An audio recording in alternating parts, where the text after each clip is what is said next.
বন্ধুরা, চন্দনী লাইফস্টাইল থেকে আবারও একটা নতুন ব্লগ নিয়ে আমি চলে এলাম। আজকে রান্না করতে অনেক অনেক দেরি হয়ে গেল, এতক্ষণে আমার রান্না শেষ হলো। আজকে রান্না করেছি, এটা কি, দই কাতলা।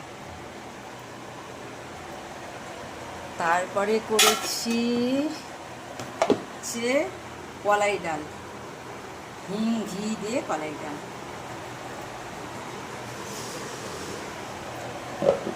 তারপর হচ্ছে এটা ভাত।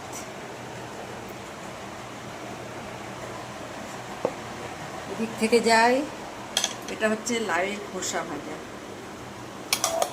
তারপরে হচ্ছে এটা হচ্ছে আমার বরের জন্য ছোট ছোট বড়া ভাজা। আর এইটা করেছি, আমি বড় বড় বড়া ভাজা খাই, এটা আমার জন্য। তারপরে হচ্ছে করলা সিদ্ধ। আর তারপরে হচ্ছে মাছের মাথা দিয়ে লাউ। আর শেষে তো আমার আম থাকবেই, আম ছাড়া আমি চলতেই পারবো না। তাহলে এবার আসি, টাটা।